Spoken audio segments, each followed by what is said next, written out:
بسم اللہ الرحمن الرحیم۔ اللہ تعالیٰ نے کائنات کی ہر چیز کو کسی نہ کسی مقصد کے لیے پیدا کیا ہے، جس کا علم اللہ تعالیٰ کے علاوہ کسی اور کے پاس نہیں ہے۔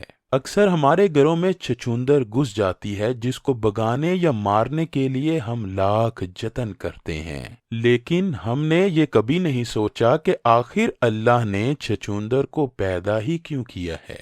آپ جان کر حیران رہ جائیں گے کہ اس چھوٹے سے جانور نے دنیا کی طاقتور ترین قوم کو تباہ و برباد کیا ہے۔ ناظرین گرامی، اللہ تعالیٰ نے دنیا میں جو بھی جانور پیدا کیے ہیں سب کو آنکھوں کی نعمت سے نوازا ہے، جبکہ چھچھوندر کو اللہ تعالیٰ نے آنکھوں سے محروم رکھا ہے۔ یہ ایک قسم کا چوہا ہوتا ہے، لیکن اس کا بدن عام چوہے سے لمبا اور پتلا ہوتا ہے۔ یہ عموماً رات کو نکلتا ہے، کیونکہ رات کو اس کے سونگنے کی حس صحیح کام کرتی ہے۔ اللہ تعالیٰ نے چھچھوندر کی سونگنے کی حس میں بہت طاقت رکھی ہے۔ وہ ہر چیز کو سونگ کر ہی معلوم کر لیتا ہے کہ اس کا شکار کہاں ہے۔ یہ زمین کے اندر سوراخ بنا کر رہتا ہے۔ چھچھوندر اپنے بل کے باہر نکل کر بیٹھ جاتا ہے، اور جب بے شمار مکھیاں اس کے ارد گرد جمع ہو جاتی ہیں تو یہ ان سب پر حملہ کر دیتا ہے اور سب مکھیوں کو نگل جاتا ہے۔ سائنسدانوں نے لکھا ہے کہ چھچھوندر ایک چوہے کی نسل ہے جس کی آنکھیں نہیں ہوتی۔ یہ اپنے شکار کو سونگنے کی حس کے ذریعے پکڑ کر کھاتا ہے۔ ارسطو کی مشہور کتاب ناؤز میں اس طرح بیان کیا گیا ہے کہ دنیا میں ہر پرند چرند انسانوں حیوانات کی آنکھیں ہوتی ہیں، پر زمین میں رہنے والے چھچھوندر کی کوئی آنکھ نہیں ہوتی۔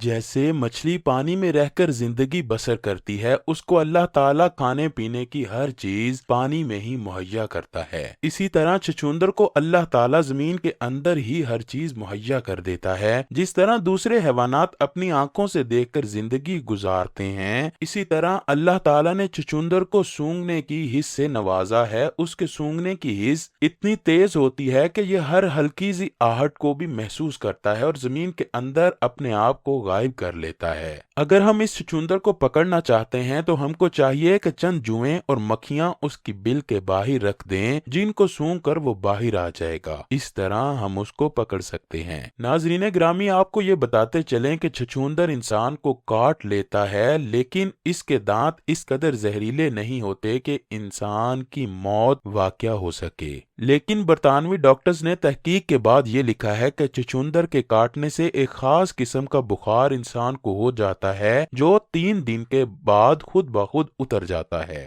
چھچھوندر گندگی میں رہنے والا جانور ہے جس کو صفائی اور خوشبودار چیزوں سے سخت نفرت ہوتی ہے۔ اس کو پیاز اور گندنا کی حمک سے بہت پیار ہوتا ہے۔ جہاں بھی پیاز رکھا جائے وہاں چھچھوندر ضرور آ جاتا ہے۔ اگر کسی کے گھر میں چھچھوندر ہو تو اس کو چاہیے کہ گھروں میں صفائی اور خوشبودار چیزوں کا اضافہ کریں، تو چھچھوندر خود بخود ہی بھاگ جائے گا۔ اس کو خوشبودار چیز سے نفرت ہوتی ہے اور وہ بدبودار چیزوں کو لائق کرتا ہے۔ آئیے اب بات کرتے ہیں کہ قوم سبا کو ایک چھچھوندر نے کیسے ہلاک کیا۔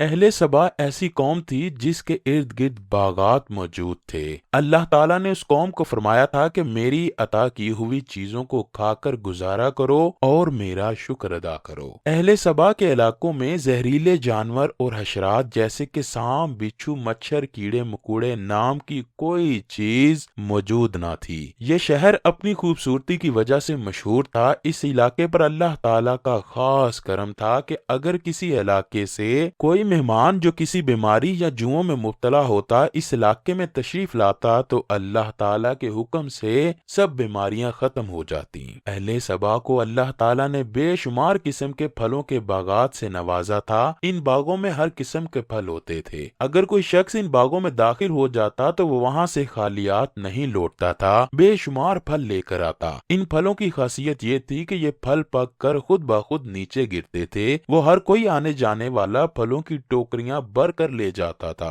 اللہ تعالیٰ نے قوم سبا میں 13 انبیاء کرام کو ہدایت کے لیے بھیجا۔ سب نبیوں نے قوم سبا کو اللہ تعالیٰ کے حکم کے مطابق زندگی گزارنے کا حکم دیا اور اس قوم کو کہا کہ تم اللہ تعالیٰ کی کون کون سی نعمت کو جھٹلاؤ گے۔ اللہ تعالیٰ نے تم کو بے شمار نعمتوں سے نوازا ہے۔ اللہ پاک کا حکم مانو اور برے کاموں سے باز آ جاؤ۔ لیکن قوم سبا کے لوگوں نے ان انبیاء کرام کی ایک بات پر اثر نہ کیا اور کہنے لگے کہ ہم تو نہیں جانتے کہ اللہ تعالیٰ کی کون کون سی نعمت ہم پر عطا کی گئی ہے۔ ملکہ بلقیس جو کہ حضرت سلیمان علیہ السلام کی بعد میں بیوی بنی، انہوں نے اپنی حکومت میں ایک دریا کے کنارے خوبصورت بند تعمیر کروایا تھا اور اس دریا سے تقریباً 12 نہریں نکلتی تھیں۔ اس بند پر ٹیکنیکل طریقے سے 12 راستے نکالے گئے جس کے ذریعے سے نہروں میں پانی بھیجا جاتا تھا۔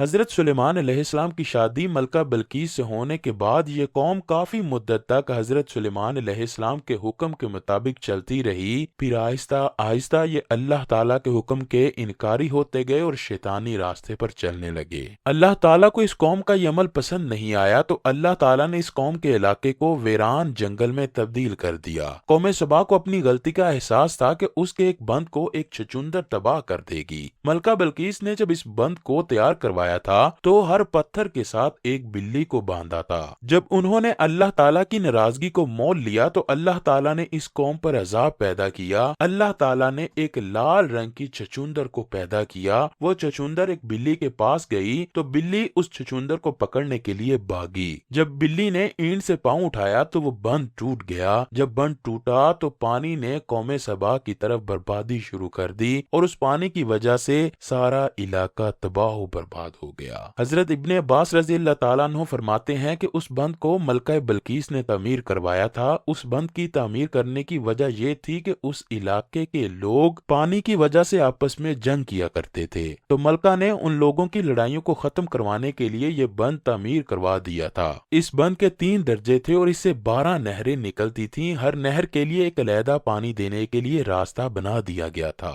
جب بھی اس بستی والوں کو پانی کی ضرورت ہوتی تو اس کی ضرورت کے مطابق ان نہروں میں پانی بھیجا جاتا تھا۔ قوم سبا نے اللہ تعالیٰ کی اتنی رحمتیں ہونے کے باوجود بھی اللہ تعالیٰ کا شکر ادا نہ کیا تو اللہ نے ایک چچندر کو پیدا کیا جس کی وجہ سے وہ قوم تباہ و برباد ہوئی۔ جب اس دریا کا بند ٹوٹا تو سبا کے سب علاقوں میں تباہی مچ گئی۔ جو لوگ بچ گئے انہوں نے دور دراز کے علاقوں میں جا کر زندگی بسر کرنا شروع کر دی۔ قبیلہ غان ملک شام میں جا بسا، قبیلہ ازدمال میں جا بسا، غزام، تہامہ اور خزیمہ نے ایران کو اپنا بسیرا بنایا، لیکن قبیلہ اوس اور خزرج نے یثرب میں پناہ لے لی۔ ان لوگوں میں سب سے پہلا آدمی جس نے مدینے میں پہنچا اس کا نام عمر بن عامر تھا اور اس کو ہی اوس اور خزرج کا بانی مانا جاتا ہے۔ اللہ تعالیٰ نے ہر قوم کو سیدھے راستے پر لانے کے لیے اپنے نبی پیغمبر بھیجے۔ جو قوم اللہ کے حکم سے انکاری ہوتی ہے اللہ تعالیٰ اس قوم پر کوئی نہ کوئی عذاب نازل کر کے تباہ و برباد کرتا ہے۔ جس طرح اللہ تعالیٰ نے ایک چھوٹے سے چچندر کو پیدا کیا اور اس کے ذریعے سے بند کو توڑ ڈالا، اس بند کے ٹوٹنے کی وجہ سے قوم سبا